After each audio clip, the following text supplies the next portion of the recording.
Another French lockdown, some more Hong Kong news, the Cummings Statue, and April Fools. This is your TLDR News daily briefing for Thursday, the 1st of April. For those of you who don't live in the UK, this weekend is the Easter bank holiday, meaning that workers get Friday and Monday off. This means we won't be back and uploading a video until probably Tuesday next week.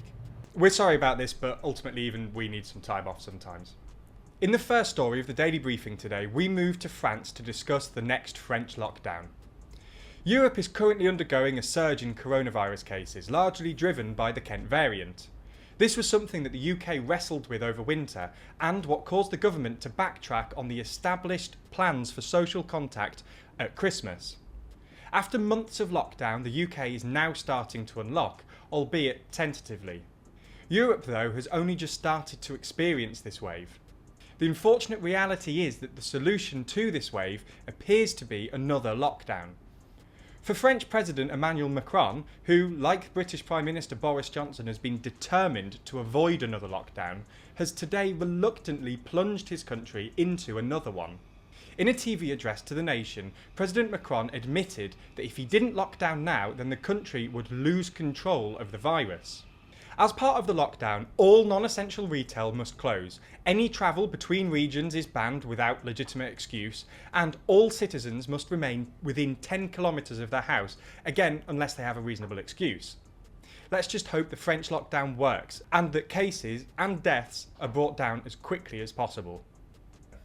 In the second story today, we move to Hong Kong to discuss further developments in the ongoing story about China's attempt to undermine democracy. While we've recently discussed the news surrounding the restrictions being placed on legislators in Hong Kong and that they need to be loyal to China, we've not really discussed much about press freedoms and the outcome of the cases being brought against journalists by the state. As we've probably made clear so far, that's what we're going to discuss today. Last year, a number of influential figures in Hong Kong were arrested due to their participation in protests. One of the biggest figures arrested was former legislator Martin Lee and media tycoon Jimmy Lai. The latter is facing charges not only of taking part in an unauthorised rally, but also national security charges. 7 defendants, including the 2 that we've mentioned, have been found guilty of this charge of taking part in an unauthorised rally, although sentencing will take place at a later date. The maximum penalty for the offence is 5 years, although it is unlikely that the maximum will be imposed on them. As we've stated in other daily briefings this week, this news comes amid China trying to undermine the freedoms granted to Hong Kong under its agreement with the UK. The international community are speaking up about the many supposed violations of the agreement, but exactly how they will go about stopping them, or potentially if they go about stopping them, is yet to be seen. In the third story today, we move to England to discuss Dominic Cummings. The first question some of you will be asking about now is why? After all, Mr. Cummings is no longer at the forefront of politics, having resigned his position as the Prime Minister's advisor after a falling out. Well, to answer this, we need to explain the Barnard Castle scandal. Many of you will know about this, but for international viewers it's probably best to explain.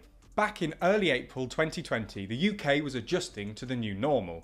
Lockdown had just been implemented, and very little leeway was given to all of us who were locked down. Social contact was effectively limited to being through a screen, and travel was only allowed for essential purposes. The Prime Minister's advisor at the time, Dominic Cummings, realised that his wife may have the virus. According to him, he became worried that he might too become infected with the virus, and the couple would be too weak to look after their 4-year-old child.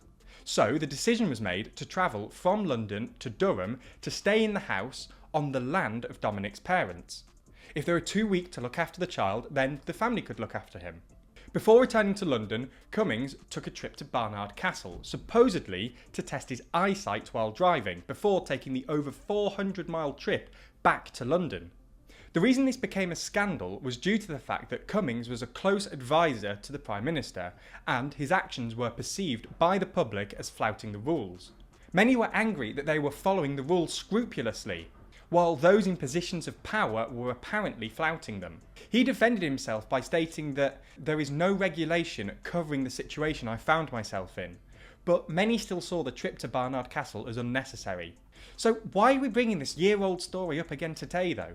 Well, as it turns out, when the lockdown eased last year, Many people travelled to Barnard Castle due to its infamy following the scandal. Seemingly trying to capitalise on the situation, a planning application has now been made by a member of the local historic society to create a 5'11" statue of Mr. Cummings near Barnard Castle. It is likely hoped that such a statue would increase local tourism even further when such activities are allowed again.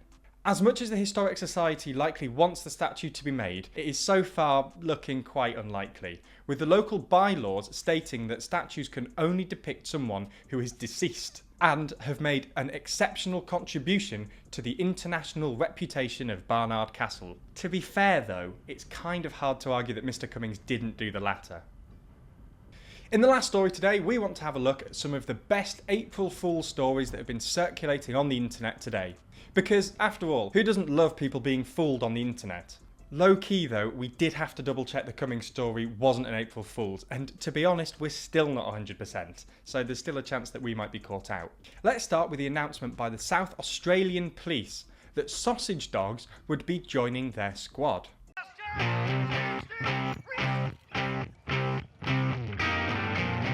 As you know, the dog operations unit, we've used Labradors and Shepherds for many years quite successfully, but we've always felt there's been a bit of a gap in our capabilities, so we're really enthusiastic about announcing this new squad, the small area urban search and guided evacuation dogs.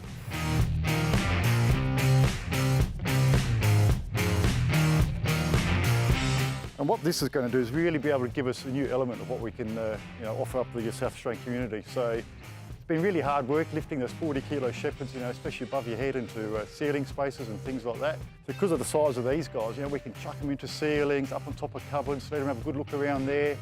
Not only that, because they're obviously a little bit challenged vertically, we can chuck them under cars, under cupboards and things like that. We're also going to be able to attach them to drones, which is, that's really a game changer for us. They're going to be able to be tactically deployed from that, drop down into people's yards and things like that. We're really excited about it and we think it's going to be an absolute game changer.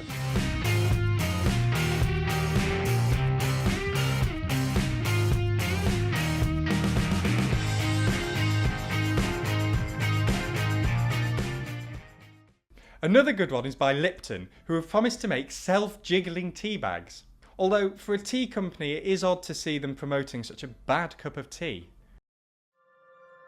After years of testing, it's finally here. Lipton's quality black tea self-jiggling bag. Now you can leave your tea to do its own jiggling. Bag jiggle technology guarantees even infusion and aids milk disbursement for those who like a splash.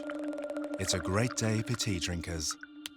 Lipton's quality black tea self-jiggling bag. And in the most vile announcement of the day, Subway have announced their coriander cookie, which looks about as bad as it sounds. In more UK-centric news today, Ant and Dec have announced that after 30 years, they are changing the format of their show to be called Dec and Ant, something that absolutely wouldn't confuse anyone. Anyway, what do you think of these April Fool's stories? Are they funny or just cringy? Let us know in the comments below. For those of you who think the news is too long, be sure to check out Tuesday's daily briefing. Read the newsletter by signing up at tldrnews.co.uk/daily. Listen to the briefing by searching for TLDR News in your podcast app, or watch the briefing over at youtube.com/TLDR Daily.